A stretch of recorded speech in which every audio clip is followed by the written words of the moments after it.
What if 5 minutes of the right brain game could calm your too much dog faster than an hour of veg? Welcome to Straight Up Dog Talk, the podcast helping burned out pet parents who feel stuck with their pup finally let go of the guilt, learn to communicate, and build the bond you've always dreamed of through a partnership based approach that combines training, nutrition, and enrichment instead of chasing the quick fixes that don't actually work.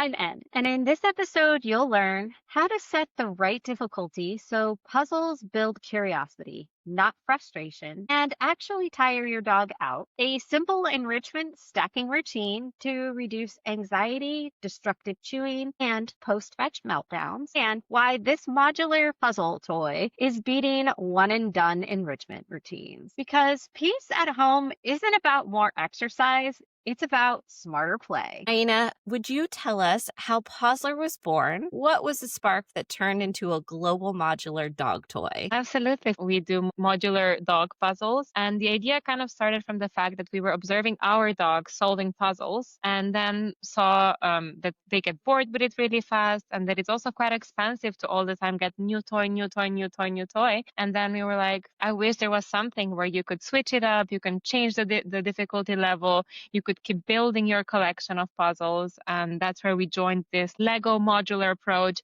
with dog puzzles. And that's how Pawzler was born. Love it. We have one. You guys sent us one, and I love it because Fitz is one of those dogs that he just blows through the puzzles and then it's not fun anymore and he doesn't want to do it. Or it takes me 20 minutes to load the thing up and he's done with it in 3 seconds. And it's like, this isn't, how is this benefiting anybody? It's taking up my time and he doesn't even enjoy it anymore. But I could show one here.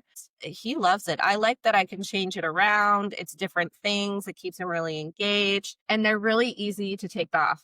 I'm going to show everybody how easy it is to take it off. You just push the little buttons here. Of course, I'm trying to do this while holding it up.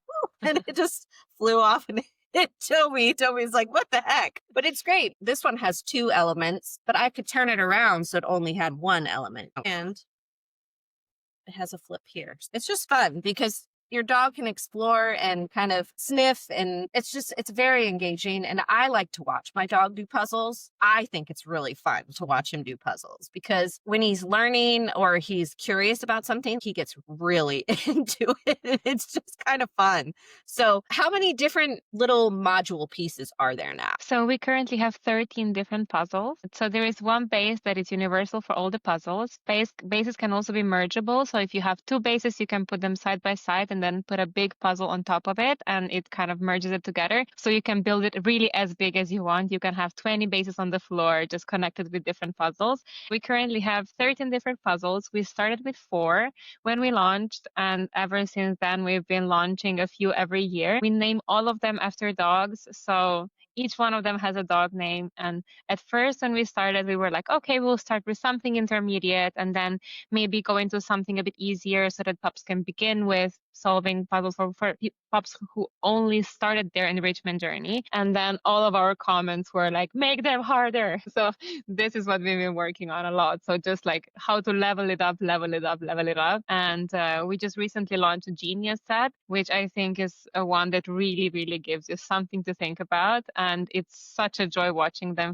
figure things out. And one thing that I think is also extremely interesting is that when you watch them solve puzzles, you can see that its difficulty levels are quite subjective. And I think that's such a good comparison to how humans think. Because, for example, even if you look at just the school subject, somebody finds English extremely easy, but math super hard. And then another kid finds math super easy and, I don't know, history extremely hard. And we find that it's very similar with dogs. Yes, we have some difficulty levels that are quite, let's say, average, but then you watch different puppies and some of them find a mechanism that is super hard for some of them. And we say, okay, this is a level 3. And for some pups is level 1. And then you have some mechanism that for me, like I think, oh, this is going to be easier for them to figure out. And it's super hard. It really just goes to show that how very different they are and how differently they think about it. And it's such a learning experience for you as an owner, watching your dog figure it out, watching them learn, watching them on the spot just think about the problem and how to solve it. It's reality TV in a dog puzzle. And it's endorphins for everybody, right? Because Yeah. you're usually laughing and the dog is excited and happy and they're getting treats and it's fun. I love it.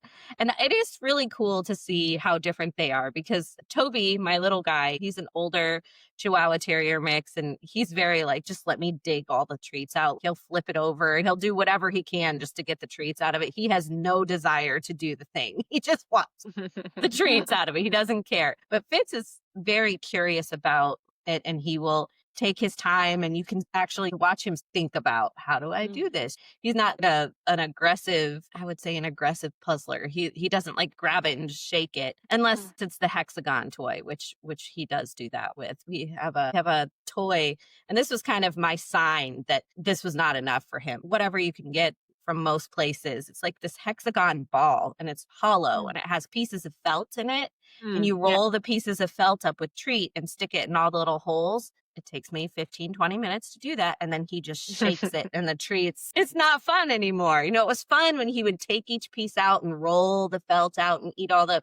No, it's not enough of a challenge for him. That border collie, man, that's a hard breed because they figure things out so quickly. I'm sure you've observed a lot of dogs with your testing and all that kind of stuff. What breeds do you find like more quickly get through some of the difficult stuff? You have those breeds that are more intelligent, like poodles and border collies, like you mentioned, Aussies and so on, who are, let's say, more stereotypically smart. And yes, we do see that they can figure out things faster, but also we realize there is no rule. Because we also have Chihuahuas who are solving genius puzzles without any issues, and Pomeranians who are not known for their smarts, for example. So it really is so like dog specific that I wouldn't even go so far to discriminate in terms of like which breeds. I think it just really, really depends on a dog. And when it comes to difficulty levels, it's just like it's such a great game for humans as well, because we have to be responsible for assembling this puzzle, which means that we are responsible for figuring out where exactly our dog is and set up a puzzle that is perfect for their difficulty level. You have to start slow. You have to start with something that your puppy will figure out quite fast, or at least that it won't be too big of a challenge, because it's all about a learning curve, right? If you think about a perfect window where even humans learn the best, is where something is challenging, but at the same time not challenging, not too challenging when it would come to the point of frustration, because then you just cannot learn anything. So it has to be something that it's challenging enough to get your mind going and for you to try to figure something out, but at the same time not too hard. And it's the same with dog puzzles and with dogs. You just have to find that perfect level, meet them where they're at, but then also have something where you can constantly level up as soon as they figure things out. And that's why, for example, we have this puzzle Piper, which is one of my favorites. And this is how it looks. It has like 4 different lids, and then it has 2 locking sliders that lock those 4 lids. But what I love about it the most is if you flip it around, you can take those locking sliders out one by one so that you can really start your dog with just the 4 lids. And then once they figure this part out, you can start adding the sliders. So you first add one slider, and then once your dog figures this one out, you add the other one. And we have a couple of puzzles that work this way, where you can really level up difficulty level with the same pieces you already have. I love that. That is such a cool idea. And I like that you're building on it. You give them the base model and then you're saying, okay, next level, because that extends how much longer they can do it even further. That's just such an incredible idea. Like being able to think that far ahead and go back and go forth. That's just, you're really onto something here. And I think that it's really, really neat how you also equate their ability to think and learn, because I think a lot of people don't give dogs enough credit. They're just like, they're dogs. No, they're actually really smart and they're thinking, how do I get that pot roast that's in the oven? And what's in that trash can? I think I'd like to look. They're thinking about things and how to do things and how to accomplish these certain goals in their head. They might be different goals than we would like them to have sometimes, but they do have thoughts and goals and wants and needs just like people do. And so every time somebody openly recognizes that and tries to improve their lives because of it, I'm in all the way on that. Yeah, absolutely. They're extremely smart. And I think that one of the problems maybe that us humans have, that we look at intelligence and our measurement of intelligence is how much does it do something like a human, while that's not how they think, right? They're extremely talented and extremely good at different things. Let's say just if you look at their ability of like scent, it's so much stronger than humans. And it's an incredible tool that they use, but we don't know how to measure that in terms of intelligence because that's not how we perceive it. But they were bred for so many things. They were bred to hunt, they were bred to guard, they were bred to watch the children. They had so many roles. I think nowadays, because we are moving more towards this like pet oriented society where we don't have as many working dogs as we used to, now all of those roles have been stripped from them. And now the only role that they currently have is like sit on a couch, look cute, right? But they still have all of those abilities in them. They still have all of those talents in them. And we have to give them some sort of a constructive way to exercise those things and an outlet for them to use those talents that they have. Otherwise, they're just going to try to figure out how to do it on their own. You know, if you don't properly exercise your herding breed, it's going to try herding your children or other pets. I think it's such an enriching thing for them to have some sort of an outlet that really, really exercises their brain and exercises all of these things that they were bred and meant to do. Yeah, I completely agree. Enrichment was a really big light bulb moment for me because I have a dog that gets bored, maybe not destructive, but I know other people have dogs that are destructive, furniture, all kinds of other things, or they're not interested in life. Like you said, they're supposed to sit on the couch and look cute, and that's fine and good. But if that was you, if you had to sit in someone's house all day long and just sit on the couch and do nothing, and anytime you got down or did something that they didn't want you to do, they snapped at you or yelled at you or put you outside or ignored you or put you back on the couch and told you to stay again, you would be so bored. I don't understand why that's just okay to be like, my dog's over there, he's fine. Sometimes my dog is fine. He's outside right now, but you know what? He's got a ball, he's got a bowl of water, and he's got things to watch and do, and he's fine. He's fine. If he wants to come in, he'll sit by the back door and he'll bark. That's, I think, totally okay because he's investigating the yard. He's doing his own thing. He's enjoying the afternoon. But I'm not confining him to the couch because I could just say, sit back here and be quiet while I have this conversation. But he doesn't want to do that. So I'm not going to make him do that. The other dog is right here in my lap because that's where he wants to be.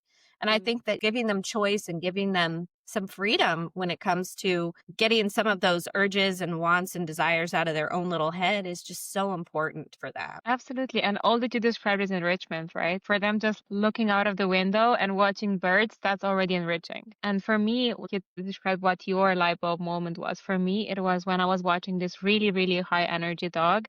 And one day I went with him for a walk. I think we were walking for 2 hours. And I brought him back home and he was a little tired, but after half an hour, he could go again, no problem. And then the next day, I unfortunately didn't have as much time. So I was like, okay, I only have 45 minutes or half an hour to do something with him. So I went out and instead of like just like walking him for 2 hours, I just like used some scent games and I, exercise enrichment and I, let's say, threw some treats on the ground for him to like scatter for. And I asked him to do some commands and so on. And when I tell you we got home and after like half an hour to 45 minutes, he was much more tired than the previous day when he went out for a 2 hour walk. That was for me really like when I noticed that now they say that 5 minutes of mental exercise equals 20 minutes of physical one. And I really believe that that's true. And of course, that is not to say that we should not physically exercise our dogs because that's also an extremely important part of their well-being, but it's just to show that that's not the only part, right? That they also need to exercise with their brain. The comparison I like to use is, how people, when they're put in elderly homes, as long as they have like company and they have, let's say, some Sudoku or some sort of mental engagement, they can thrive and they're really active. But as soon as they, let's say, don't have anything like this, then you can really see that their decline starts much faster. And we see the same with dogs. I had a 17-year-old puppy and not really puppy anymore, of course, but for me always. And I really saw that when I did a lot of mental stimulation with him, it kept him active. It kept him attentive and so on, much more than, let's say, if I didn't like if I let go for it like for a week or so. And I really saw the benefits myself of how he improved mentally, but also just physically, like he had just more will for life. Yeah. And with dogs, having that fulfillment, having that enjoyment in their day, it's just like us. Maybe you want to read a book at the end of the night. Maybe that's how you wind down, or maybe you watch TV. We have all of these different things that can fill our times. Dogs don't have those unless we allow them to have them. And I agree with you. The balance of enrichment and play is so important. That physical activity versus the mental stimulation. There really is a nice wavelength that you can find where it will exhaust your dog. I have one of those dogs that's like bing, bang, boom all over the place. He wants to play fetch. We play fetch for 20 minutes and then we come inside and he's so wound up that he can't calm down. Okay, well, here's an opportunity to give him a Pawzler or a lick mat or something to bring him down a little bit, or his wolf popsicle, and then he'll take a little nap. And an hour later, we do it all over again. And it really has to balance him out. But I can guarantee you the days that I give him enrichment versus the days that I don't, and we just go out there and play for 6 hours, he's too crazy. By the end of the night, I'm like, dude, what the heck? And then I'm like, oh, my bad. That was me. If I had given you other things to do, you would be tired right now. And that was huge for me when I figured that out. Yeah, and I also think it's so beautiful that like when you recognize what it is that your dog needs at that moment, like if you see that I have a puppy right now that I'm watching and he just wants to bite everything. Like he's in big biting mode. So as soon as he gets there, I figure out, oh, okay, is it that you just want to play and get some energy out, or is it that you just want to chew on something? And it's so nice when you get to recognize which one of those is and just provide him with it. Or I also really like stacking different enrichment activities. For example, start playing with a flirt pole to get some energy out, to get this like play dry going. And then as soon as you finish that, give him, let's say, a puzzle toy. So he gets to exercise a different part of his brain. And then as a last one, just give him a chew toy. And that's such a nice cycle of enrichment activities. And then after all of that, he's done, completely done. And I think that's really such a great tool to have. And it's also so satisfying for a human, honestly, where you get to do all of those things with them and you're like, ha, I figured out exactly what you wanted today. And this is great now. You and Megan from Swift Paws are friends, but here is a perfect example of how much you guys are on the same page and why I like both of you so much is because you do that enrichment stacking. I do that too. I should probably clarify this because when I say we go outside and play fetch, we don't just play like fetch. Yes, we have a chuck it. Yes, there is a ball involved, but we also have tunnels and jumps and all the things. There's an obstacle course set up. So he's doing lots of things. We're not just throwing a ball and he's going to get it and bringing it back. He's got to do other things. There's a ball pit. We sometimes have the Swift Paws out there as a thing that we do in the middle of all of it too, which is, I think, one of my favorite things to watch him do is we'll get the Swift Paws going, but he'll hold his ball in his mouth and he'll chase it with the ball in his mouth. And I'm just like, okay, weirdo. I'm not sure what that's about, but okay. But yeah, just take it up a level. It doesn't even just have to be the Pawzler. It can be anything. You can always add layers to make it a little bit more intricate and interesting. Exactly. And like you mentioned, Swift Paws, like Mega's the CEO of it, it's just such an amazing tool, to exercise your dog as well. And the flirt pole I was using was their flirt pole, and it's just game changer. When you have a puppy that is bitey and you need to create a little distance between your hand and whatever they're trying to catch, it's such an amazing tool, really. And then like we said, just like then stack it with some puzzles or with a chew toy or with something like for them to just like lick it or just wind down that way, you're golden. Yeah, no, I completely agree. And puppies, man, that shark mouth stage it's Yeah, something. It's it really something. is. It really is. I haven't had a puppy for a while now, and now that I'm watching the one that I'm watching right now, it's a good reminder that people need some products to help them out at that stage. They do. Let's talk a little bit about the design because you refer to it a lot as Lego for dogs, which is really neat because that gives you immediate picture, right? Almost everybody knows what a Lego is. But what makes modular puzzles more effective than standard hide and treat toys? And what made you think of the Lego reference? How did you come up with that? Yeah, it has like a lot of different benefits. First one is that even if you just use the same puzzles that you have and you just rearrange them on the board, it already creates a little bit of a bigger challenge for your dog because it's not something that he knows that well. We've done a lot of like time studies on it and just like use the same pieces and just like shift them around. And then another benefit is that you can also change difficulty levels within that same design. So for example, if you just look at Zoe, which is our little yellow puzzle, if you turn it outward, with the lid is facing outward, this is much easier for a dog to open. But as soon as you just detach it from the board and clip it in the other way, all of a sudden your lid is facing inwards, which is much harder for your dog to access, which already gives you a bunch of opportunities of how to really level up already with existing pieces. And then another benefit of modularity is that then you get to figure out which puzzles it is that your dog loves the most, or which mechanisms he enjoys the most, and which ones are a bit trickier for them. And then if you want to level it up, or if you want to get more puzzles for your dog, you don't have to get all of these other different ones that your dog is not as interested in. You can just focus on those because you can buy all the pieces individually. So there are many, many benefits of it. Also, the cleaning is much easier because all of our puzzles are dishwasher safe. So you just detach them from the base, put them in a dishwasher. Another one is the base stacking, as I mentioned before, so you can merge the bases, so you can create it as big as you want. So that was really what we were looking at. And then as soon as we created this, we didn't even create it with Lego in mind. But then once we created it and we tried to describe it to people, like the Lego reference is just something that like seemed the most appropriate because it's something that people understood very quickly. Yeah, I'm excited to see what you guys do. I met Aina at Global in March in Orlando, and now we're going to see each other here again at Super Zoo in August. And I'm really excited for that. By the time this episode comes out, you guys will probably have already seen that footage, but I will make sure to share with you guys. And if you're listening to this episode now, go back and look, because Aina sets up these big, huge puzzle boards, and then dogs come by and do all of them. So that's super fun to watch. So I'll make sure that we have some footage for you guys to reference so that you can take a look at how cool it is and how big you can actually make these things. Yeah, there's absolutely no limit. One day, our vision is that we're going to have a whole stadium full of dog puzzles that is going to be just like one big dog puzzle. That would be so fun to watch.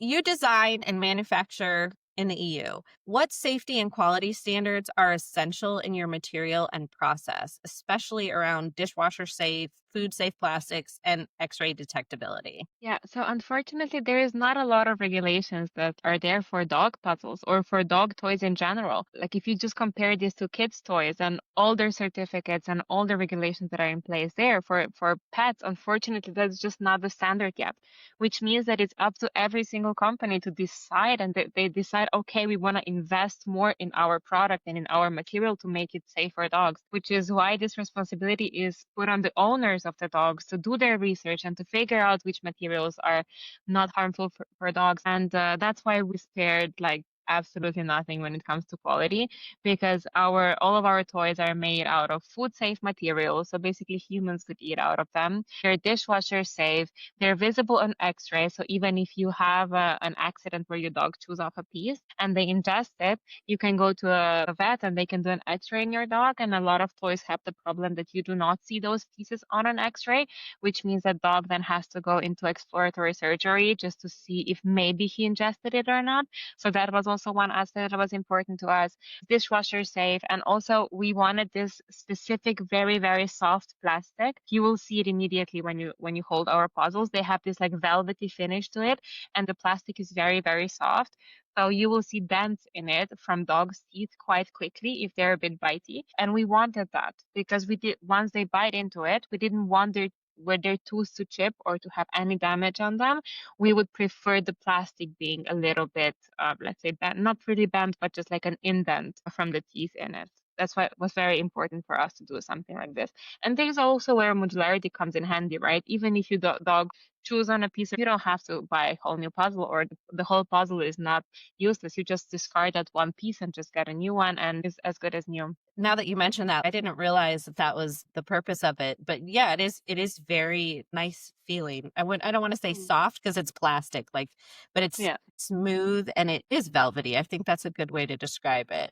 And it's so cute. For anybody that can see, like, look at the little dog on there. They all have different little designs on them, and they're just adorable. They're so cute. And it's just fun to look at too. And you make them, and this one that I have is all in the colors that dogs can see, right? So it's the oranges Yeah, and blues. absolutely. And yeah, I think that's really cool that you guys do that too, because that gives the dog a little bit more depth into the toy as well, which is super fun. Yeah, all of them are just the shades of blue and yellow, which are the only colors that dogs can see. So it's super nice to see them how they like see puzzle in a pile of different toys, and they're like, oh, I can see this. What is this? I can see it. This makes sense to me. Dogs Yeah. are so funny. Okay, for dog parents that you've spoken to regarding Pawzler, has anybody said anything about like what behavior shifts they see? Anything like anxiety, attention seeking, food obsession? Has this toy helped? Yeah, absolutely. We have so many different stories of people like really using it in so many different ways. One of them is a slow feeder. That's a common one. Just to slow down dogs that are like eat extremely fast. It's much better for their digestion. And then another one is also the exact opposite of this, actually. It's for very picky eaters. Because when they solve puzzles, it turns on this hunting instinct that they have, which makes the food more enjoyable for them in a way. So even for dogs that are maybe pickier, using puzzle for something like this is just, it's going to make them eat more. I used a lot with my 17-year-old dog where he was already getting older and he had a bit of trouble with appetite and he wasn't eating as much. And puzzle was a great way for me to just encourage him to eat his dinners and his meals. So that's another great way of using it. And then just all sorts of destructive behavior, all sorts of anxiety, because it really builds confidence. If you hit them at that exact right level where it's manageable for them to figure it out, but at the same time still engaging, it really builds their confidence a lot. I also know a lot of people use it for separation anxiety, for example. Here we're always cautious to say that you should always be attentive and be with your dog while they do this. It's like a together play toy. It's not a toy that is meant for your dog to be left alone with it. But if you know your dog for a very long time and if you know exactly how he interacts with it, I would also leave my dog with it. But only, of course, after I really know exactly how he behaves around it and that he's not a chore or anything like this. And in those cases, you can really also train separation anxiety with it. That was actually going to be my next topic for you, was how it builds mental resilience and how parents can use them as enrichment during stressful events or quiet times, which we used ours during 4th of July fireworks. We have a spray that we use, and I just sprayed the spray in it and sprinkled the treats in it and distracted. It was great. Yeah. Exactly. We see a lot of people using them for those purposes. So whenever your dog is anxious, stressed, or anything like this, it's a great tool to really take their mind off of things, give them something to channel all that energy into. And then by the time they're so into it, then they get tired. So then anything that comes their way, they're just much easier to process it. Yes, absolutely. When I am scared about something or nervous about something or just feeling any kind of way, having that little bit of support is so helpful to me. If we can give our dogs that same kind of support, we're going to see change in behavior because they're going to know that they're not just trying to deal with this on their own, and we're not just going to leave them to their own devices. And I think that's so important. So I love that you've created something that supports them in so many ways. Yeah, absolutely. Thank you. We are, as you can tell, we are very, very passionate about it, especially since we've seen what a difference it can make in shelters. I would say the majority of our current charity work goes towards donating puzzles to shelters. We don't not only donate to shelters where shelter dogs can play with it, but then we also donate a bunch of sets, which then the puppies can get to know in the shelter, already know how to play with them, already know how to get some sort of energy out of it. And then as soon as they go to their new parents, they can take that puzzle with them. And then as soon as they move into their new home, they're able to get a smooth transition when they have one thing that they really already know, they're already familiar with it, and it helps to create this wonderful bond with the puppy and their new owner. And it's just such a wonderful tool that we've seen a lot of people use. So that's absolutely one that we are very, very passionate about. I love that. I think that's so cool that they get to go home with it. I just That's all warm and fuzzy, right? Because shelter dogs, they have so many less opportunities and activities. So I think that that's wonderful that you're providing them something that's theirs, right? Something that they're familiar with, that they can take to their new home and still have that comfort and routine item. So that's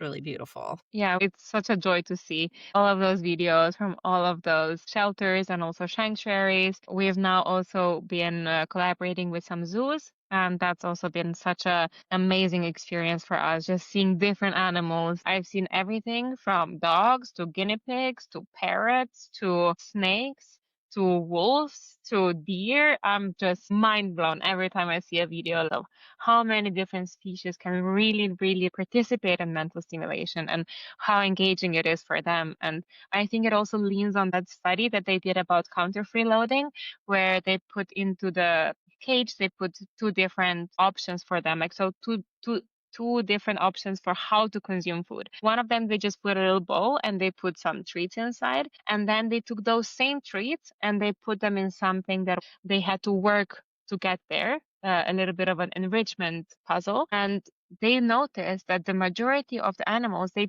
chose the one where they had to work for food over the same exact free food, which is something that I think it's just like such an amazing showcase of how important mental stimulation is and how much it means to the animal. I have Toby who would be like, I'm going to eat everything out of the bowl first, and then I'm going to do the puzzle.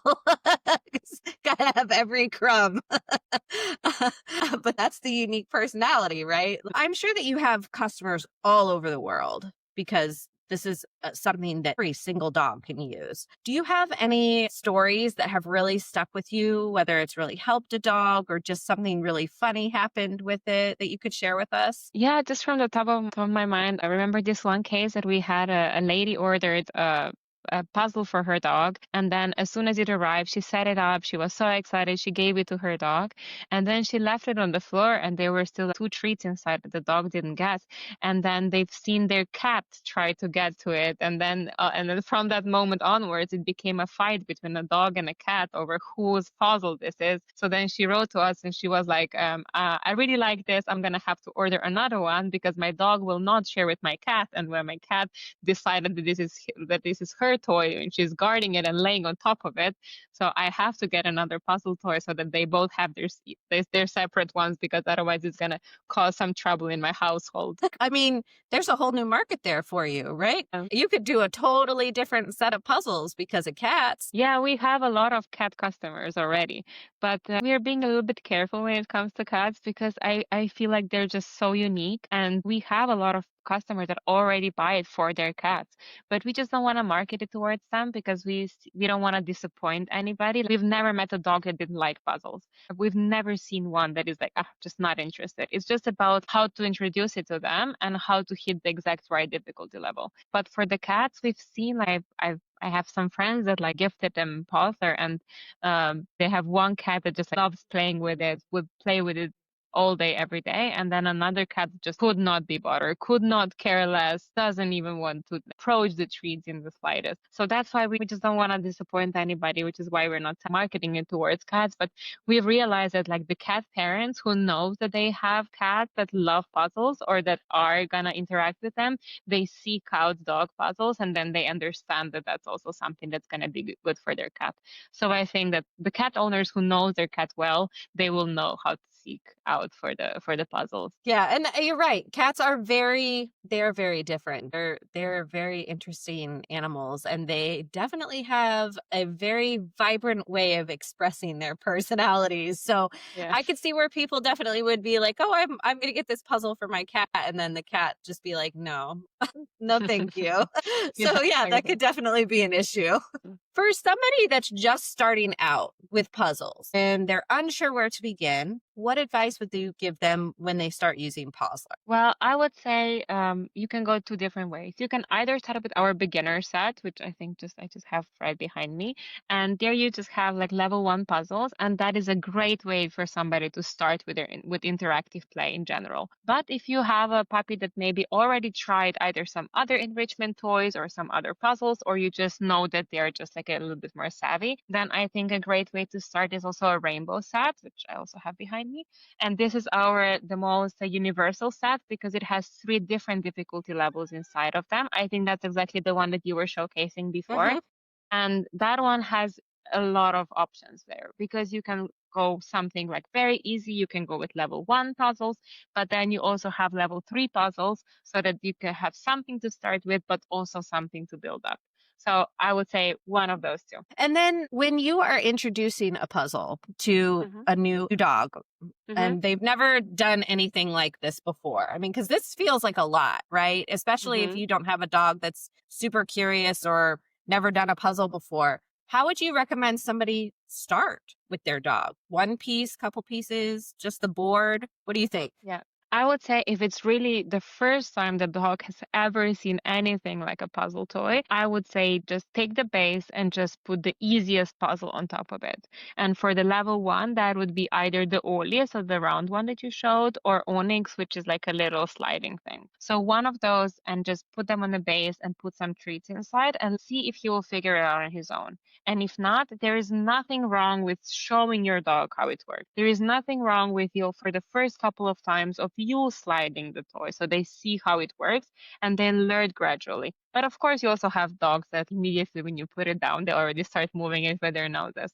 So just meet your dog where they're at, go slow and help them a little bit if necessary for the first couple of times, and then start adding and adding and adding on top of their difficulty level so that you can really showcase the whole spectrum of difficulty for them. Yeah, that's great. One step at a time. Don't overdo it. Again, like you said, you don't want to build frustration. You want to build curiosity and really help them get into it and not get frustrated by it. So what's next? What's next for Pawzler? We're always working on new puzzles, so we have more of those coming out, harder and also something a bit easier. So that's absolutely something that we are very excited for. We also launched a subscription model recently where you can subscribe to Pawzler and you get a couple of pieces every month. And that's a great way to always just surprise your dog with something new.